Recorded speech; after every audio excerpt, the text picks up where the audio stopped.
Welcome to Impact Innovators with Felicia Ford, where we dive into the strategies that empower changemaker brands to leave a lasting legacy. Think of this podcast as your audio playbook for meaningful action. What's possible when thought leaders, disruptors, and pioneers align to share their journeys? I'm Felicia Ford, your host, bringing together the brightest minds and the most groundbreaking ideas to help you drive change, navigate through the sticky stuff, and elevate your brand. Whether you're tackling funding hurdles, looking for growth strategies, or seeking the perfect balance between profit and purpose, we've got you covered.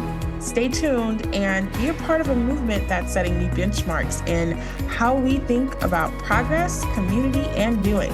Let's innovate, impact, and inspire. Hey friends, welcome back. I have a special guest with us today, and I wanted to ask if you've ever stared down a complex problem and wished someone could help you navigate through it.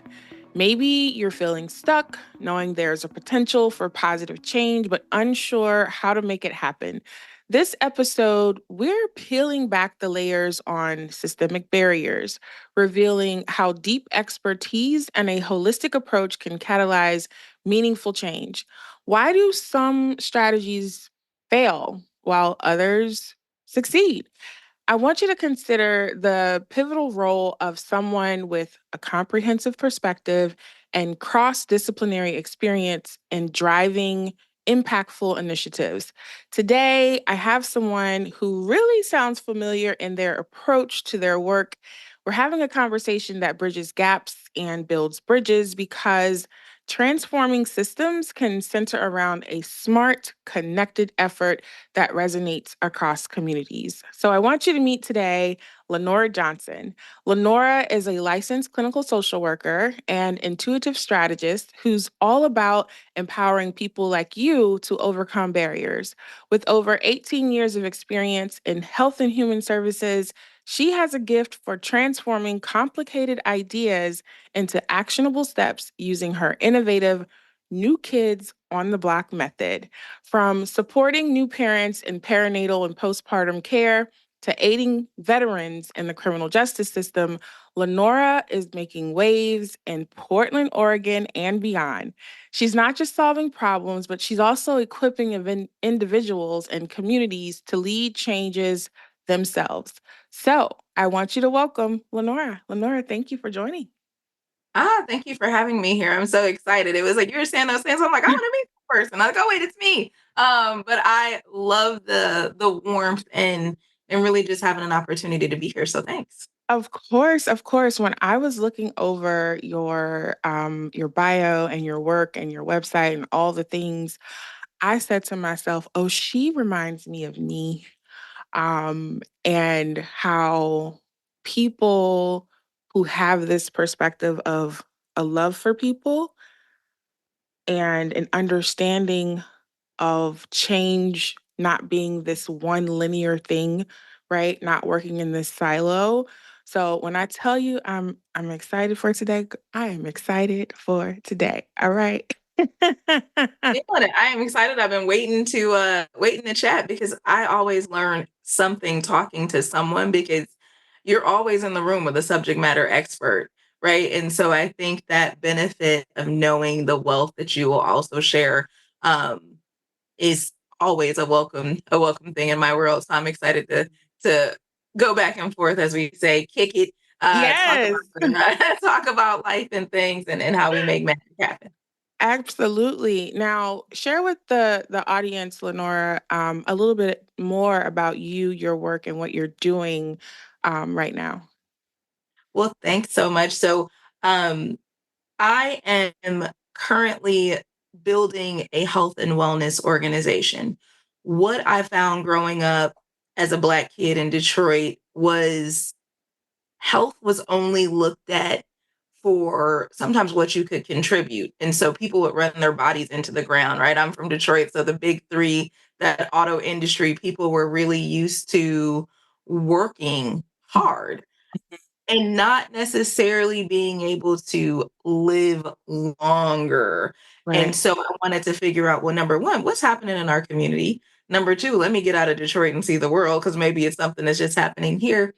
And number three, I was not a social worker always. Health and Human Services was not my jam. So Mhm. I wanted to see the world because I wanted to design airplane engines. I thought I would be an engineer out the gate.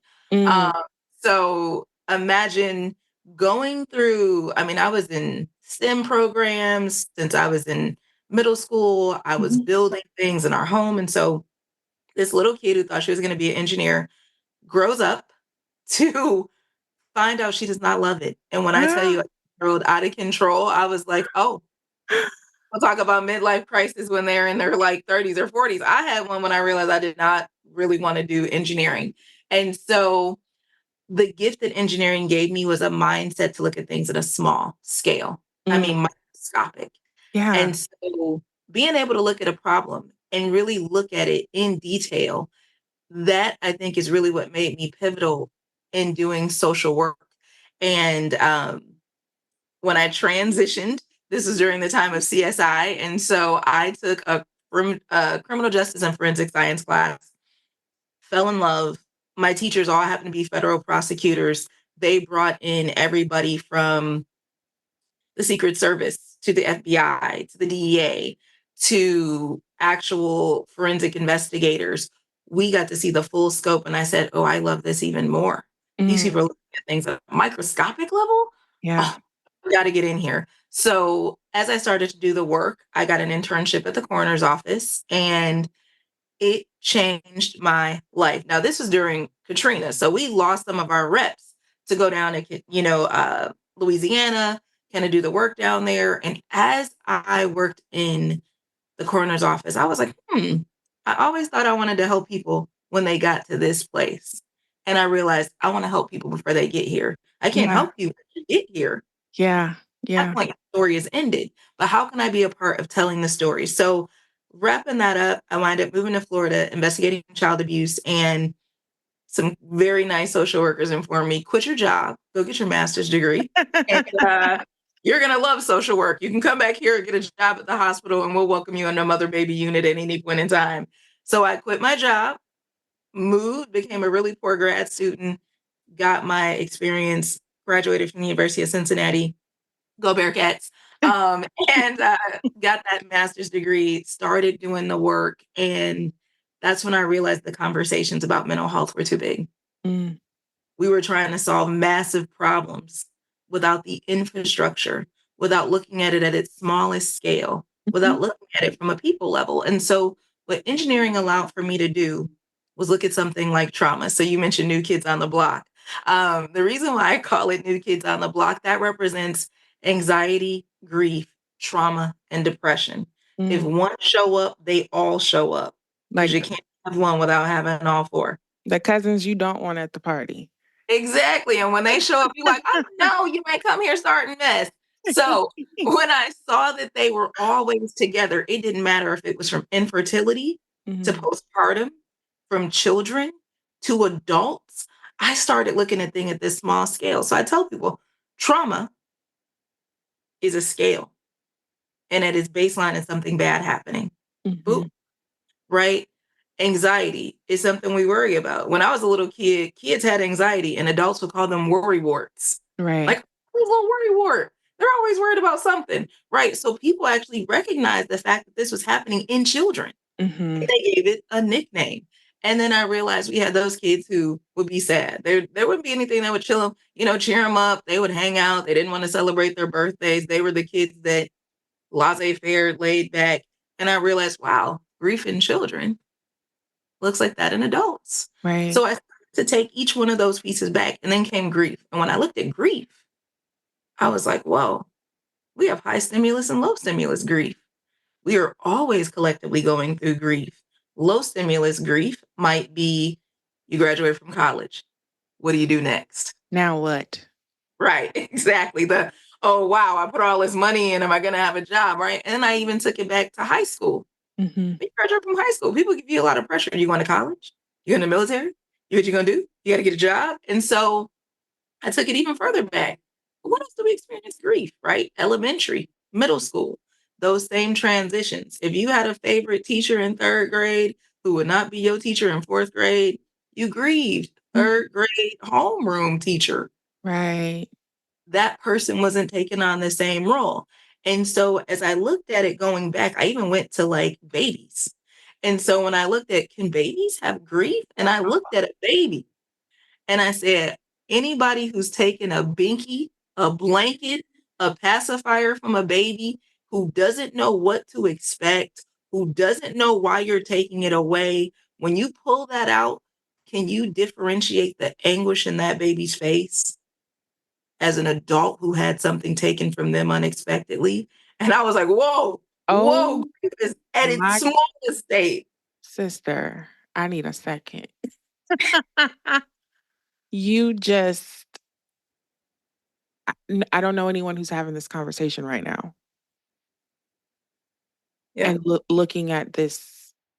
I mean, I know I read in your bio holistic. This is deep. This is important. It's critical to caregivers, to parents, to system administrators, to curriculum developers, to HR professionals and leaders and people who are responsible for other people. Okay? Say that. That is exactly why I was like, at Ooh. its smallest step, where does it show up? And then you get big grief, right? That's the natural disasters, deaths, losing your home, losing your job. You know, those are the big grief. Those are things that when they happen, it's this. But tell me, when your work bestie resigned and went to a new company, you ain't feel grief when they left, your Right. favorite manager. So that's what I mean by some of those low level to high level is happening. And so I'm excited to be here talking about it. So when you talked about systemic change, Yeah. that's where I got into this mindset of, from this engineering standpoint, I was able to look at it microscopically and put the pieces together and then have universal language. And so I will add this in before I have you um, tell me something else that, that maybe came up for you, but I watch way too much Animal Planet. I watched the show about these lions, and it was a lioness, and she went to sleep and her cubs were next to her, and she woke up and the cubs were gone. So she let out a little yelp sound, right? Because every parent got that call. And Mm, so she did the call. Her girl cub came back. The boy cub did not come back. So then she starts to call more and mm. more. So now she's on the hunt, right? You can feel her anxiety and your anxiety. I'm like, I can feel a lion's anxiety. I'm out here anxious with the lion waiting to find the baby, right? It's building. She finds the baby and his back is broken. He Oh, can't move, right? So now I'm like, oh my gosh, I'm right here with yeah. mom, right? So I'm living her anguish. So she Oh, picks him up and she starts to carry him. And she gets to that point where she realized she can carry him no longer. And she let out a roar that I felt in my soul that reminded me of when I worked with families who had lost people. That roar they let out. And I said, hold on a second, this is universal. That was what helped me round out the fact that I knew we were talking about the same thing, even if we don't actually have the kind of voice other people might listen to. Lenora. Okay. I think you are giving me what I probably give people sometimes. And I've never understood how people could sometimes be silent after hearing the perspective of someone who thinks systemically. And I'm going to say you are an anomaly. um, sometimes people talk about being left brained and right brained. Um, and of the people that I know, there's very few who are left brained and right brained. And it's not saying one is better than the other, but of those who I know that can think STEM and also can think people and, you know, care and tapping into emotions, they're some of the most incredible servant leaders that I know. The most incredible builders that I know. and the most incredible people at orchestrating orchestrating change, and even orchestrating information to relay it to others because you understand it in its different ways and why one piece matters to the next and why and when that's important for others to grasp. And so I'm really having a physical reaction to the excitement of this moment. It's like an intellectual's dream to hear you speak. And not just that, but because I understand trauma, right? We had Diana Williams on recently. She's a educator in the Northeast, and she works with families and helping them to understand, well, not just families, but she works specifically with charter schools, um, and helping them to understand the impact of trauma on learning. And so the fact that Black women are leading these conversations, leading this research, leading this change, right, Yes. is an incredible thing. It is monumental, honestly, and so much so that I did not wanna when I went to grad school, I had no intention of working with children. Right. I wind up getting a Oh no. I just lost your sound, Lenora. Can you hear me? We froze for a second. Uh-oh, can you hear me? Yes, now I can. Okay. Gotcha. Okay, sorry. I was like, "I It's don't know." all right. So, when I was working at the Children's Home of Cincinnati, one of the things I got to do was work with little kids to high school seniors. So I got the full range. And having an opportunity to work with kids in school, and I worked in inner city Cincinnati. So some of these kids were on all this medication. Mm. Everybody thought they had ADHD, all these other things. And so it got me interested in this field of psychopharmacology, which is really just a fancy way of saying how medication, right, meets the mind and meets the body, and is it doing what it's supposed to do? And so I got into it because I did work with kids, and I would see all these little Black kids on medication, and they wouldn't get better. They were Right, still getting in trouble. right. And so that's what made me look at the time, they were talking about trauma and how trauma could show up. And trauma in these kids looked at like acting out in class. I mean, if you're walking home from school and there's a shooting in your neighborhood, or you have to take different ways home, or instead of going out to recess, your school is on lockdown. As an adult, I was like, what you mean we on lockdown? I can't go outside. Can we not be in front of the windows? Like, this is my adult logic. And imagine not having that and being 7, Right, right. right? So the fact that we're seeing this, we're in the schools, we're in these places and trying to build up awareness for the conversations to be had. And so Mhm. I love that we're looking at it in different ways, that we're trying to collectively address support. And I love that they're doing that. But I also saw a teacher burnout, Right, right? Like right, we have teachers leaving the field because we have children whose lives are chaotic. right. We have teachers who are dealing with the chaos and they're like, this isn't my field anymore. I got to get out of here. So I would love to have a conversation about keeping teachers in schools, but also a way to support children who might have all this normalcy in school, their structure and order and food.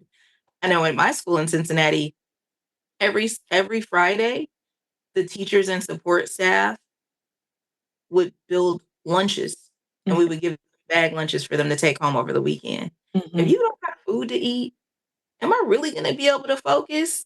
As adults, we get hangry. Imagine when you live in that state as a kid. So I love that this other person, Diana, is out there doing it. And I want us to continue to do it everywhere collectively, how we can bring it all together, what we're doing independently. I just love it. So I'm happy. I'm happy you shared it. These are magical beings doing magical work. So I'm full right now. I really am, and I'm just thinking about some of the people I've already spoken to some of the people that will be featured later. Because as you're speaking, it wasn't intentional on my part how we have all come together and collectively. I can say the theme because I'm sure by now people will know, but this year's theme, yes, we're focusing on Black led, Black founded organizations, but the theme is golden hour, right? Mm, And talking about that special moment, it's kind of like it's beautiful, but it's also there's an urgency. And with that urgency comes this, I'm gonna say a little bit of anxiety. Like we gotta hurry up. We have some problems that we cannot wait to address. And the work that you're doing is one of those things that we cannot wait. We cannot put it off. There is a study done, and I don't remember the name of the organization that did it, but it's called A Decade Undone. mhm, And it was published the first time in 2020. Excuse me. I can't remember if it was at the end of 2020, but then they did an update in 2021-ish about the work that had been done with foster youth and those identified as disconnected youth. So youth, of course, with high ACEs scores and youth who've, emancipated or in the mhm, in the system, and how much in 10 years, because for some reason, the world just decided, or at least the Western world and the US just decided in the mid 2000s that something needed to be done for mm, foster. Problem number one, right. right? Problem number one. Problem number two is that we didn't move fast enough with them to do more or quote unquote better. And I'm not, discrediting what we did do, but then the pandemic comes. We've got this collective trauma. We've got this collective realization that education isn't equitable. It isn't, right? All the things that it isn't, all the things that the system isn't, is now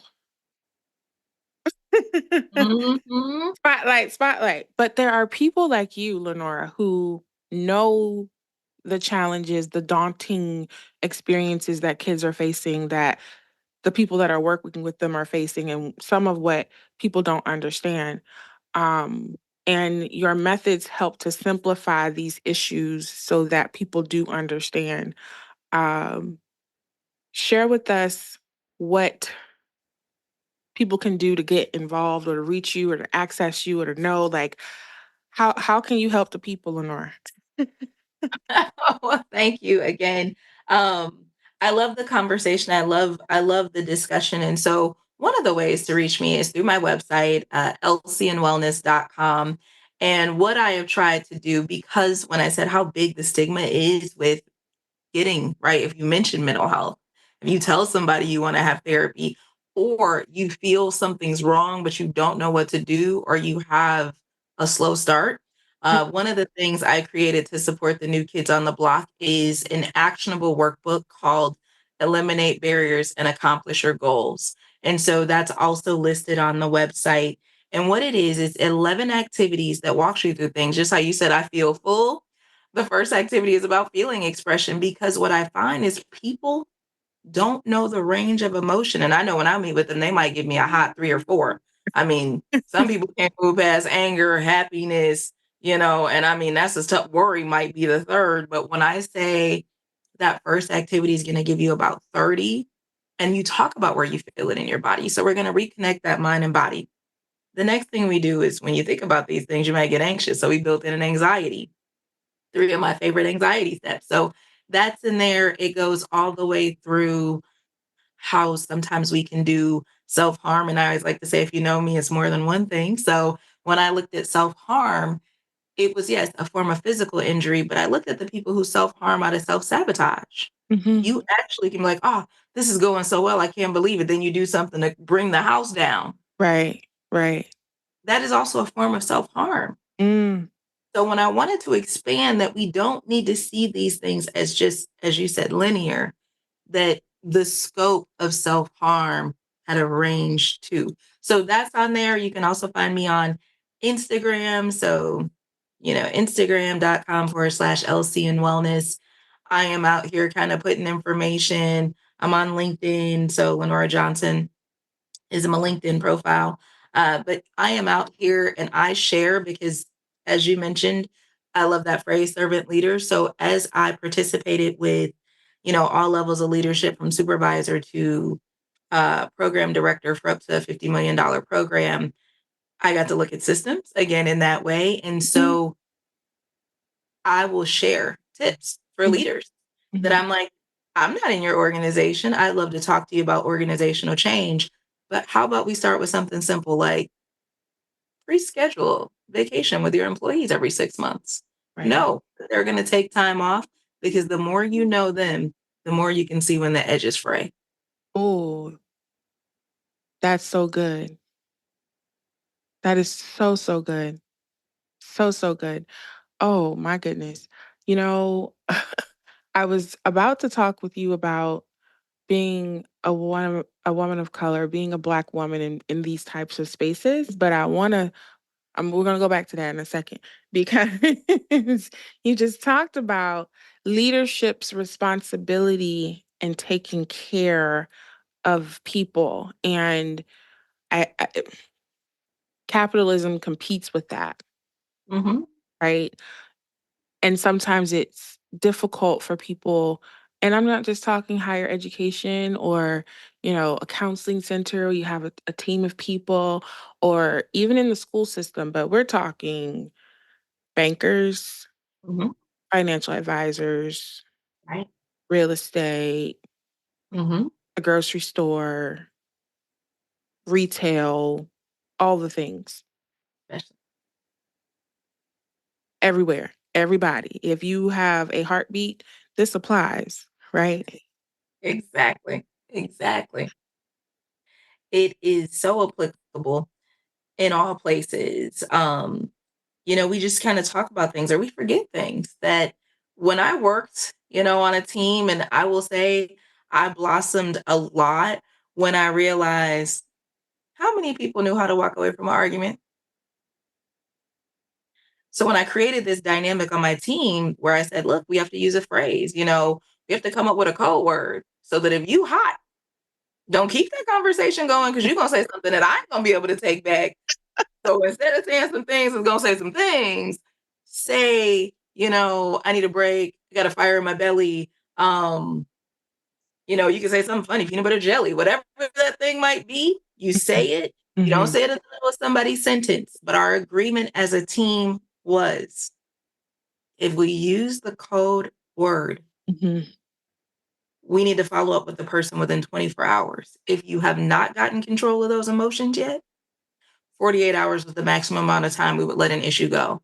Change the social dynamic on our team because people learn the freedom of taking a step back. We had one of the most successful programs because the employees were invested. Why? Because I was invested. And I would tell them, whoa, whoa, whoa, because leadership is a place of total disrespect. I want to break it to all those people out there. Like I had never experienced the disrespect I experienced as a leader because people walk in and they will unload. And then you're like, don't unload enough for me to go to HR, but you need to decompress. And so when I had this communication with my team, I could tell by their documentation when they were struggling. Right. Like, oh, if Jan has made this many mistakes in one chart, let me pull her in because she's not doing okay. But it wasn't for punishment. It was, hey, this is uncharacteristic of you. Right. How's it going? Oh. And then have these conversations. So that idea of being a servant leader made me realize there's no space for us not to offer people genuine acts of inclusion, actual communication at this level. And I had a team of, at its largest, I think, 60 people. And as a new leader, I had 23 people in 3 different programs. So I had to learn all of them. And what helped me was we talked about the importance. Do you want to be squished when everybody's gone, or would you like to learn what she does? Right. Well, I want to learn what she does. Everyone on my team was cross-trained. So that way they could say, oh, we got somebody out, somebody could slide in. So these are the kind of conversations that we want to have, because we bring who we are at home to the office. Right. If we can take who we are in the office with that kind of coaching home, those were the differences that I wanted to see with people. You come where you bring who you are wherever you go. So if we could insert a little bit of goodness that you felt was worthy enough to take back to your family, that wasn't just your paycheck, that's what I was looking for. Oh, you are, I know I probably overused the term dropping gems, but I really mean it.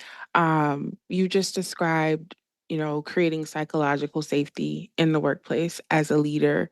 And you've just demonstrated not only what your responsibility was and what you were accountable for as a leader, but also how you taught your team members, because some people aren't going to be accustomed to that. Some people, it might make them uncomfortable. They don't like the touchy feely in the workplace. They're like, And I'm going to be honest, Lenora, Yeah. when I wasn't a leader and I was a team member, I was one of those people. I don't go to lunch with coworkers. I don't want to eat with you. I work here. I eat. That's my time to be away from you. I'm not going to happy hour. I'm not doing that was me. Like, Yep. and it was mostly because I probably didn't really like my coworkers, Factual statements, okay? I didn't have to know you. I had friends at home. I need friends at Right. the office. Yeah, I didn't think of it that way, right? But then as a leader, and when it was time for me to be responsible for creating those safe places and spaces, I respected those team members who didn't want, to be a part of the hot chocolate bar, or who didn't want to play the games during the all staff. Yep. I get it because I was that person. However, what you've just described and how you approach work and teaching people is the difference between a culture remaining toxic or it being a healthy space. Yep. How would you encourage leaders who want to create psychologically safe spaces? I know you can't do that in today's time, but what's something they can do to start, right? What's something they can do to start? So I tell people, look at your biggest pain points. Oftentimes it's going to be around attendance. It might be around work completion. And so what I find is we aren't really having conversations that allow for people to safely take off work. Sometimes my leaders would not be happy that I was like, listen, if Jan wants to quit, let Jan quit. Why are you keeping this person here and not telling them your skill set for what you're looking for in life may be better somewhere else? I'm not going to force you to stay with us if this is not the place where you belong. But it was having conversations with people Yeah. who supported growth and development. So what I'll say is start with your pain points. One of our biggest pain points was that month of December when everybody want to be gone. And you got two people at work and nobody can make we accountable to contracting and legislation and you name it. We started doing vacation reviews every 6 months. Mm, So what I would do is build in the idea that you should take off work. And this is how you safely take off work. And as a leader, we're going to talk about what burnout looks like every 3 months. As a leader, I had to know what burnout was. mm, And it was inviting in folks who could talk about the topic. So I would advise leadership teams, please bring in resources. Please bring in folks who have experience in a variety of ways. I know one of my companies really loved bringing in books. One of the ones they brought in was Crucial Conversations. Not a damn person in my organization wanted to have a crucial conversation, but we did the book though. So I was like, please don't bring in smoke if you ain't ready for this fire. right. So it was don't offer opportunities you cannot fulfill. But we Yeah. talked about things. Okay, if this is going well, yes, Janet, we can work on for the next couple of weeks. You need to take off Wednesdays an hour early to go to your pottery class. I love Right. that you do pottery. Bring a picture to work. Right. Right. So it was one of those things where look at your pain points.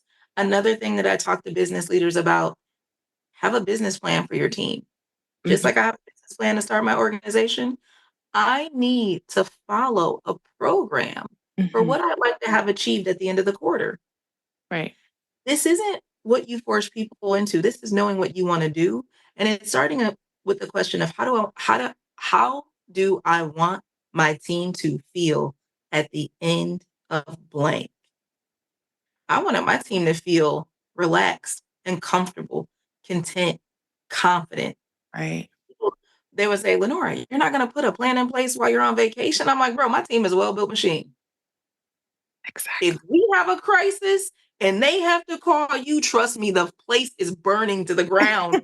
They Right. will not call you. And it's not out of disrespect, it's out of the respect they have learned. Right. This team, this is what we do. Here's the steps. Here's the process. They were prepared because we had a business plan. They had Yeah. a blueprint. Yeah. So those are just a couple of things I would say do. Create the blueprint, create the business plan, have conversations. Vacation is not an ugly word. Let's talk about those things. Some people need to be on leave. I know we don't love it, but again, if we adequately support our teams with cross learning, cross experiences, leave of absences won't take you out of the picture. Right. And I would say hire people like Lenora to come in and do the work for you, because if it's not your strong suit, it's a delicate topic to just try to wing, to just try to read a book and say, oh, I'm going to teach my. And it sounds better and it's going to have more of a positive effect if you have an outside person coming in to create that and help you foster, right? Um, that I absolutely 100% am behind. Now, as a leader of a, a Black owned business, as a Black woman, navigating those spaces, navigating leadership, navigating big teams,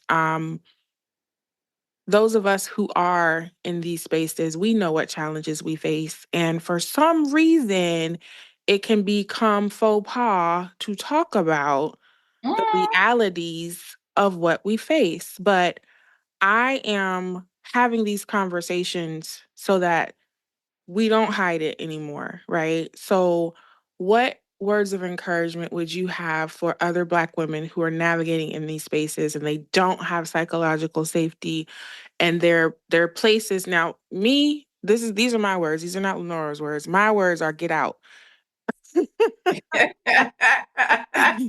Caps. Hard, okay? But if that's not, if you can't immediately do that, how can they either create it themselves for themselves until they have an exit plan? Um, what are your words for them? Ooh, child. And I'm like, yeah, they talking about what struck to the heart of the matter. I will say, as a Black woman, sis, get help. Get help.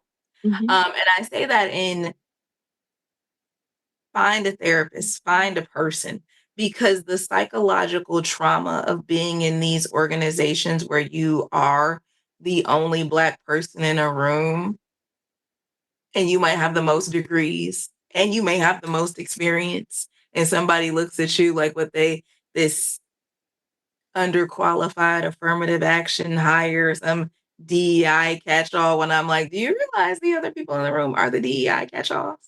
Like, I'm out here degrees deep.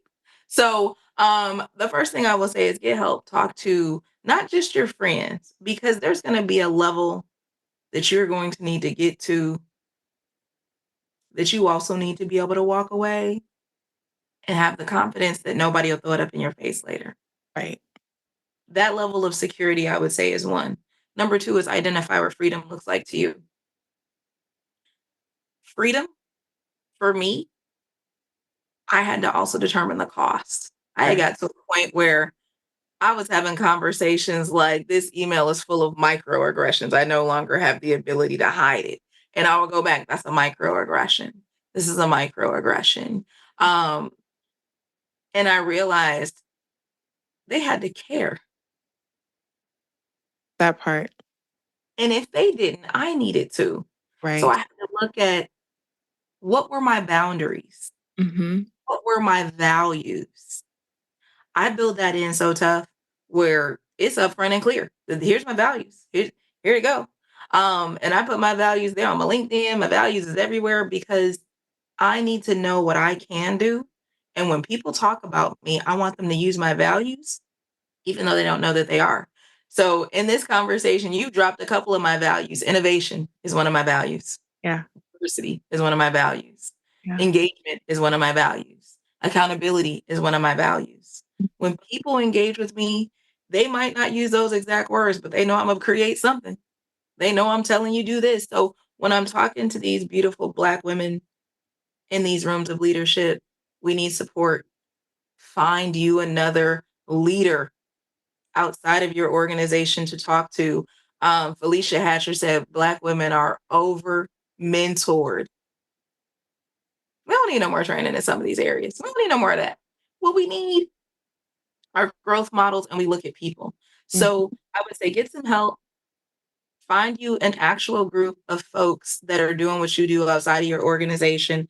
That way you can talk freely about how to make solutions in your organization.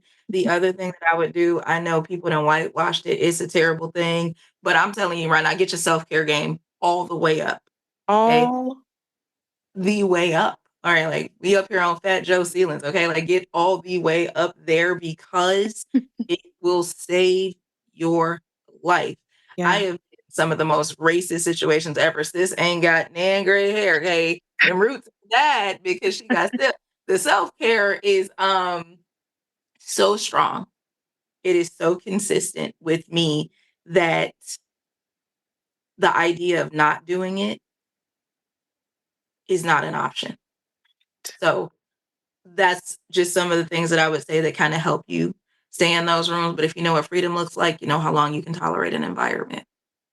If you know what freedom looks like, there's a quote somewhere that says something, it's about traveling, right? But it's like once you have traveled to other places, your mind can't return to what it used to know.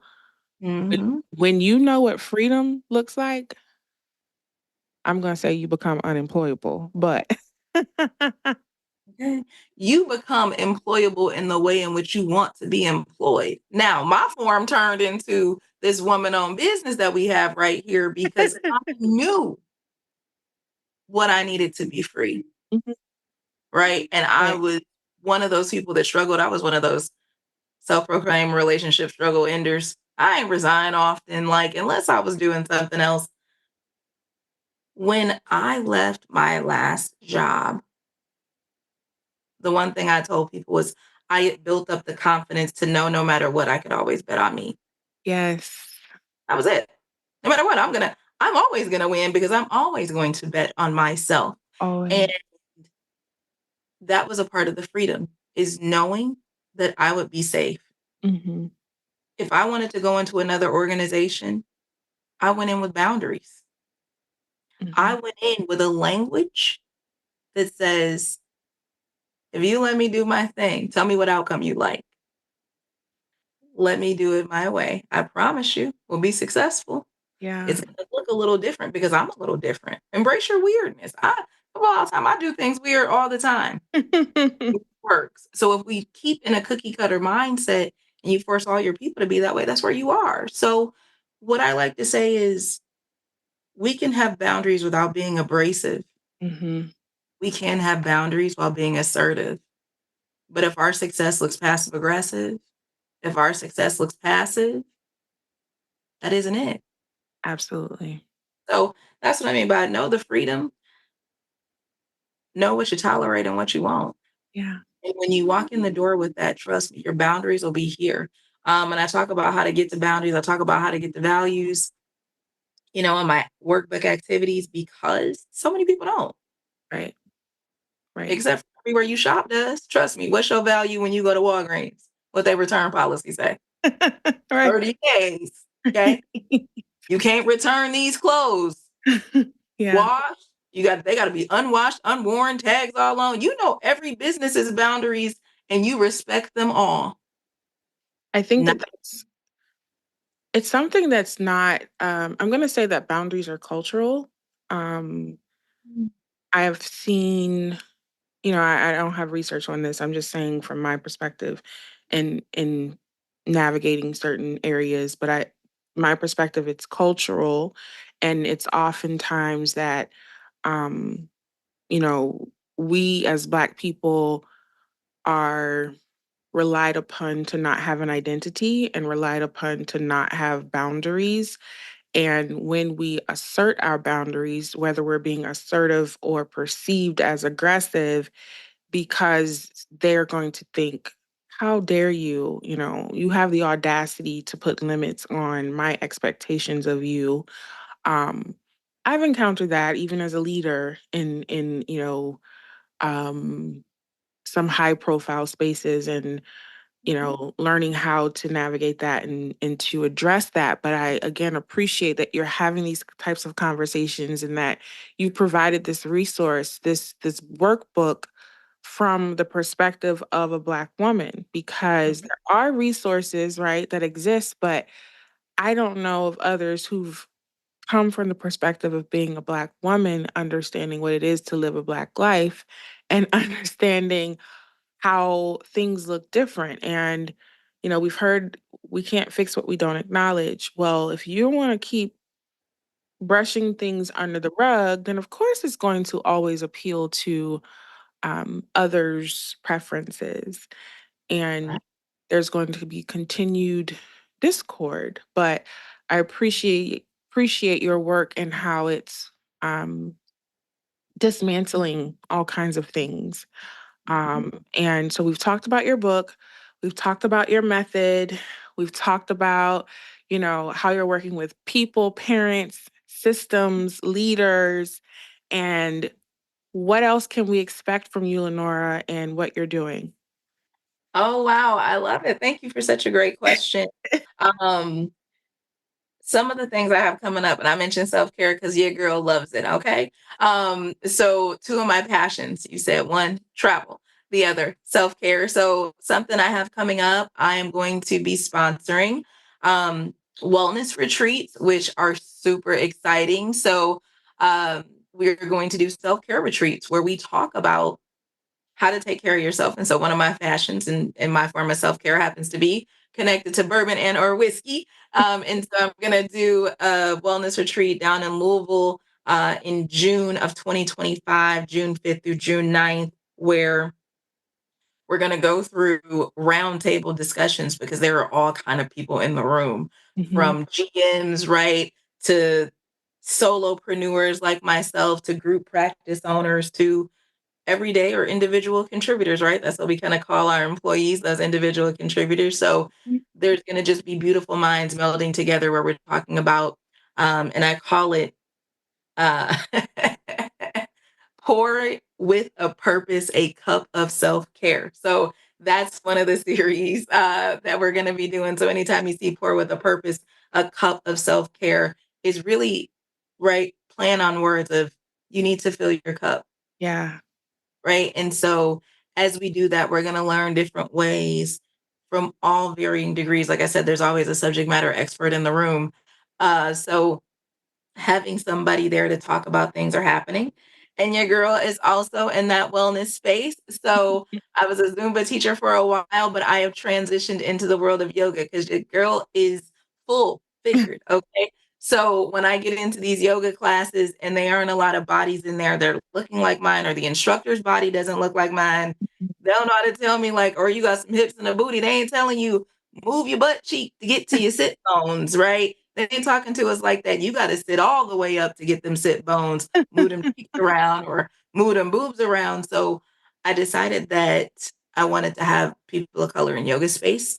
But I not just wanted to have some of these, because even some of the people of color are also very tiny. And so I wanted to do that. So I am on my yoga teacher journey. So by the end, or by end of June, I will be done with my yoga teacher training, and myself and another yogi will be even having those points, which is to say, we will have bedtime yoga every day for our retreats. So when I say we're building in relaxation right there, we're building in opportunities for folks of different body types to be able to learn how to move in a safe space. That's what we're offering. And this is the varying degrees. So we're offering people professional development, right? That's where it comes from, the educational piece. So we want people to be better. And if we want them to be better, we have to give them a space to learn. So those are some things that I have coming up. Incredible work, Lenora. I am really excited that you are growing your platform, growing your practice, growing in the ways that you are serving the community and presenting information for us all to continue to learn, grow, and be better at our roles as servant leaders. So I just want to thank you again for joining us and encourage you all to please do visit Lenora's website. Lenora, you can share that again before we sign off. Thank you. It is lcnwellness.com. So like Larry, Charles, Norman, wellness.com. So thank you so much for allowing me to share that. I appreciate the opportunity and every minute of your time and the listeners. Thank you. Hey, Changemaker, real quick before you go, if today's episode helped you in some way, the best way to thank me is to head over to Apple Podcasts, subscribe to the channel, and leave a review. I'd also love to connect with you over on social. You can find me at Friends Call Me Fee. Until next time, keep changing the game.